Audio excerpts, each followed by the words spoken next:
Welcome, everybody, to Casting for Two, the podcast, as always, hosted by me, Chris. Welcome, everybody, to episode number 341. I hope you all enjoyed July birthday podcast extravaganza bacon sandwich, where I released episodes upon episodes, going back to my normal schedule because I need a break, and I like how my idea of taking a podcast break is releasing one episode a week, like I did for years and years. But yeah, again, if you want to follow me on the social media, you can do that on my Instagram and Twitter, both at Casting for Two. Whatever you're listening to this on, whether it's the website or Apple Podcasts, Google Podcasts, Stitcher, Spotify, Radio Public, iHeartRadio. Feel free to leave a comment. Leave a little review. And let me know how I'm doing. Let me know what you like. And you know what? If you are like, hey, I really enjoyed this episode, do yourself a favor and check out more about the guest, whether it's an actor or a musician or a writer, whatever. Today, I have a wonderful guest on the show. His name is Brian Willey, and he is the main member in the band, the Black Drumset. And they have some, I say they, it's him, it's himself. He plays all the instruments. But he has some very interesting and very unique and fantastic music out that I recommend everybody check out because it's so different, and it's definitely great to listen to. But Brian and myself had a wonderful chat, and Austin man, so we can connect there because I like Austin. So yeah, but I gotta stop talking. We gotta start this episode, all right? So everybody, sit back, relax, and Chris, cue the music, please.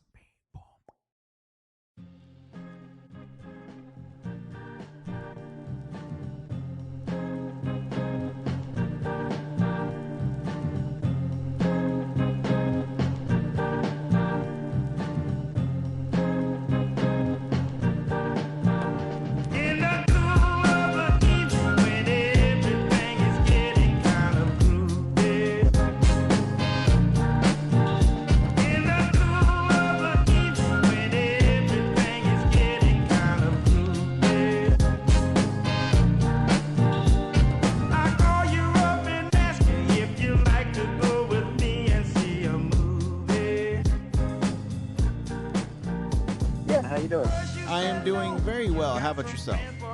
I'm doing pretty good. And you're in the Austin area, I'm assuming? That's right. Yeah, that's right. How long have you been in Austin? Let's see. I have been here for going on 14 years. Okay. And where did you come from? Well, let's see. I've lived around quite a few places. I moved to Austin directly from Boston, but I was only there for like a year. Okay. But I spent a good bit of time in New York and in Chicago, and I grew up in Alabama. Gotcha. Okay. Nice. Yeah. I'm in San Antonio, so. Yeah. So yeah, I pretty close. I can. Well, not really, but still. Yeah. So this is a pretty loose show. Okay. And one thing I like to know about individuals is when they get their bug. In your case, when did you know music was something you wanted to pursue? Well, let's see. I mean, I've been interested in music since I was really a small child. I grew up in a house where there was a lot of music, not musicians per se, but a lot of music. And my dad had a kind of a surprising record collection, considering I don't know, his other interests. Was kind of adventurous and in this music collection. And so, very early on I got interested in music as a kid. And then I started playing instruments when I was about 15, I think, Mm-hmm. and started with the drums. So at that point, that's when I really started to play and try and get in bands and do all of that. Okay. And was there ever a time when you're like, man, or even to today, where you're just, man, I wish I can learn this instrument? Yeah, that's actually happened to me quite a bit, where I like to, kind of explore and experiment with different instruments, but I'm pretty much self-taught. The one time when I was not self-taught was when I spent a year or two playing the saxophone, and this is after I had been playing drums and guitar and whatnot for years, and so I took lessons, and I did pretty well, but I quickly realized that to be an exceptional saxophonist, I was going to, have to really give up everything else and dedicate myself to that, which I just, wasn't interested in doing, and decided that the world didn't need another mediocre saxophone player. So that got cut pretty fast. There's always, I don't know, I feel like sax is still a cool instrument, even if you're bad at it. Sax is kind of controversial in some ways, like in rock music. Oh yeah. A lot of people really, really hate the sax in rock music. And obviously in jazz and things like that, it makes a lot of sense. Right. But yeah, but even in rock music, I mean, there's some Fun House by the Stooges and Psychedelic Furs. They had a Talk, Talk, Talk. I think that's a great album of saxophone. But can you hear that dinging? I hear no dinging. Okay, good. Somebody I've got. Unfortunately, I got on some group text, and so I'm getting little pings every few seconds, and I just wanted to make sure you weren't hearing it. Gotcha. Yeah, no problem. Yeah, you're all good. I remember my dad, because my dad grew up, in a different time as me, obviously, because he's my dad.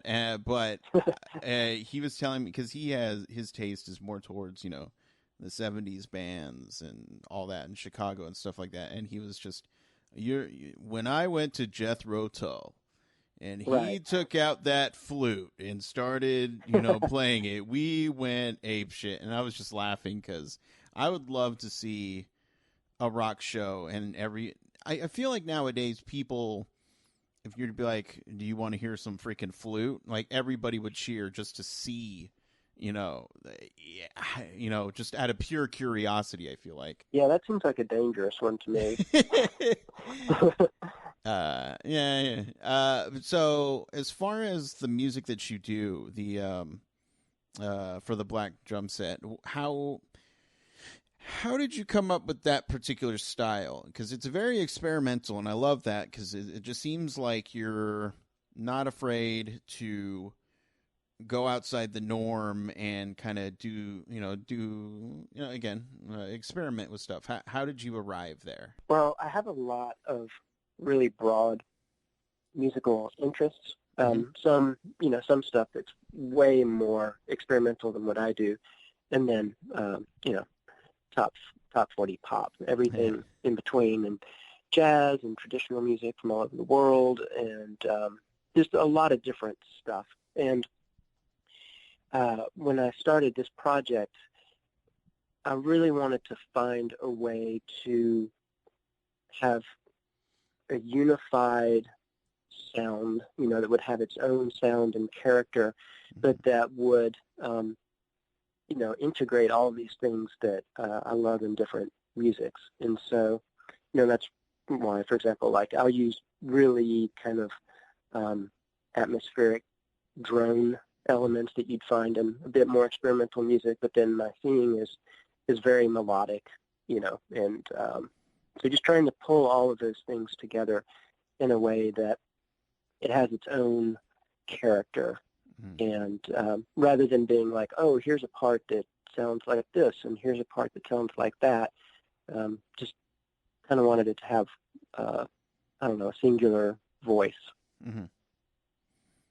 Okay, and how has the process evolved from, when you started the band up until today?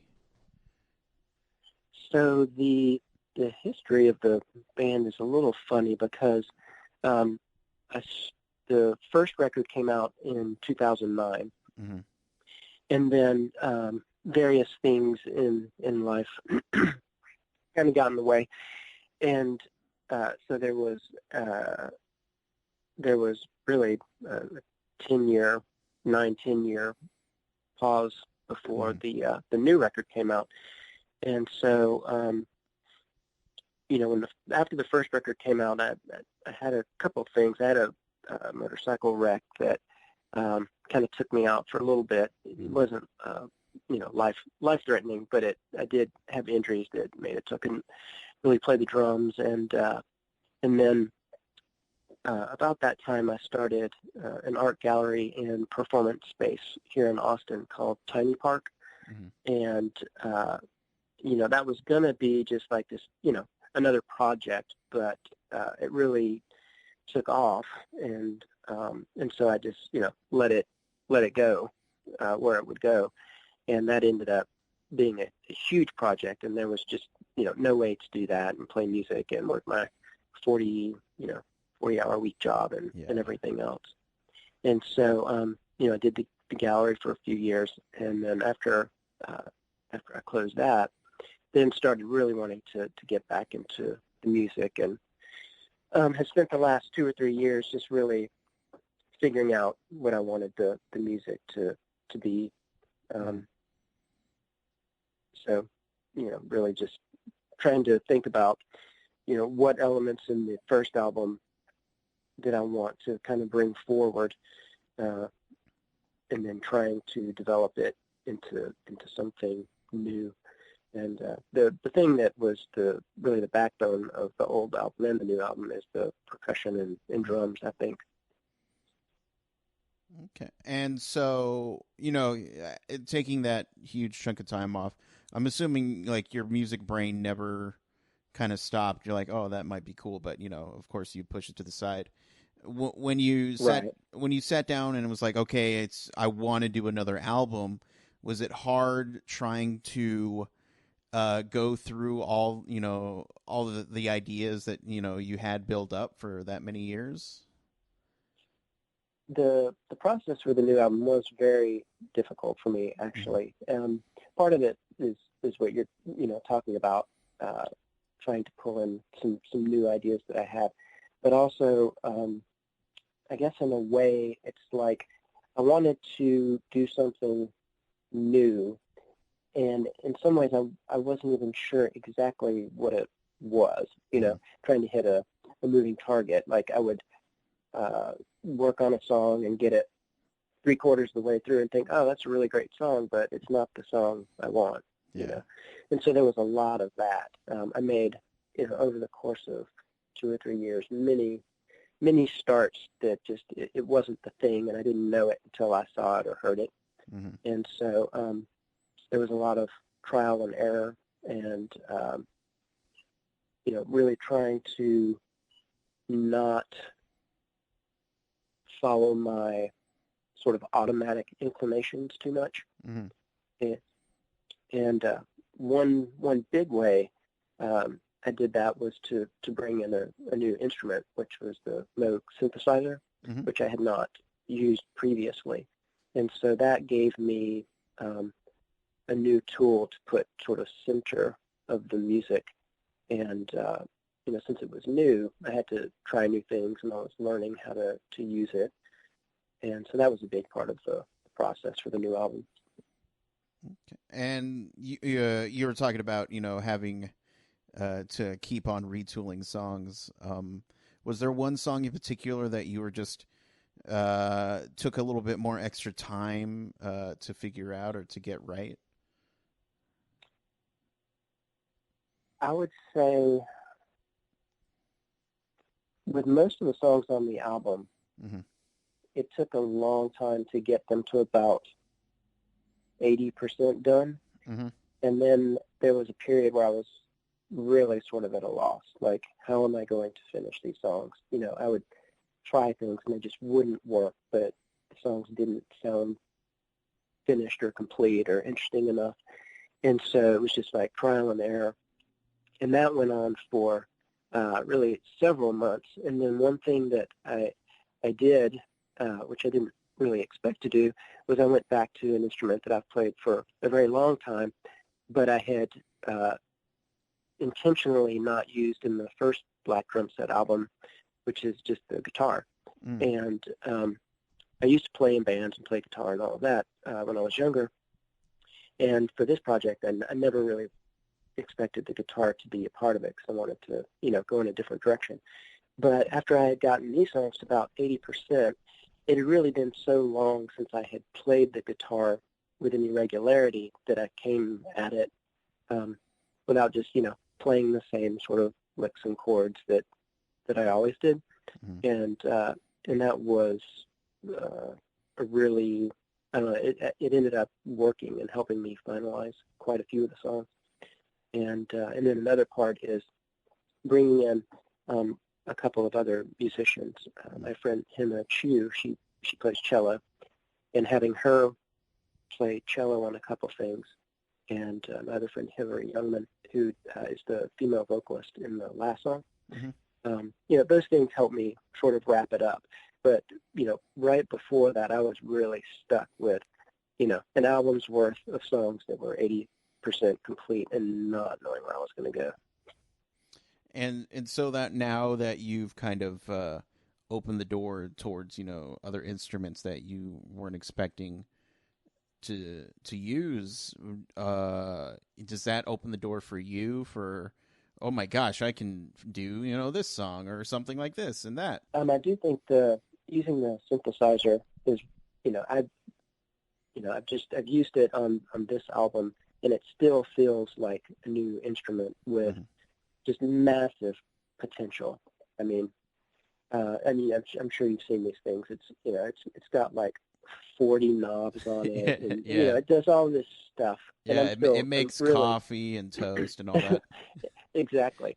And so I'm still, you know, really, I feel like I'm still learning about it, and it's just an amazing instrument. So I think that will continue to be a huge part of, you know, the work that I start next. Okay, cool. And so for the people at home who are interested in picking up the album when it comes out, or as well as, you know, following you online or catching a show, where can they all do that? So let's see, online, I'm at all the regular places, you know, Facebook, Instagram, Twitter, Bandcamp, and if you just look for the Black Drumset, many of those places you'll find it. The album is, it's been released, so it's, you know, on Apple Music, Spotify. I've got vinyl records and CDs for sale on Bandcamp. Folks in the Austin area, the records at stores here, and I'm hoping to get some broader distribution for, you know, the LPs and the CDs, but still working on that. Okay. Is there, and I just thought of another question. Is there one song in particular that you like to play for people? Let's see. I'd say it changes, you know, over time as I get tired of one. But one song that probably one of the songs I like the most on the album is it's called Animals versus Drones. And I like that one just because I think it's got various components of the various things that I do throughout the album, you know, in one song. So there's singing. They're singing in about half the songs. So this song has singing, and it starts out pretty mellow, but ends up relatively intense. And so that's a good first one to go to, I'd say. Nice. Now, I don't want to. I think what you're doing is awesome and great. You know, if you wanted to do some saxophone, you know, I'm not going to say no to that. Well, we'll see. I'm not expecting it, but I wasn't expecting the guitar to come back either. Yeah. So, so you never know. Your next album, you're gonna prop your saxophone on a C stand and use that as a cymbal. Yeah, exactly. Something like that. But Brian, thank you so much for chatting with me. I've been drumming for years now, and anytime somebody's like, "Look, we're gonna do a drum based album," I'm like, "I'm there." So keep doing what you're doing. All right. Well, thanks. I'm glad you're enjoying it. Yeah, and anytime you want to come back, just say the word. All right. Oh, I will. Yeah, thanks for having me. Yeah, no problem. But I'll let you go. Oh, that's my goal. but yeah, I'll let you go enjoy the Austin the sunset. It's getting dark. Yep. Or the bats. I don't know what Austin people enjoy, but yeah. Well, all right. Well, thank you. Thank you. Have a good one. Yeah, you too. All right. Bye-bye. Yep. Bye-bye.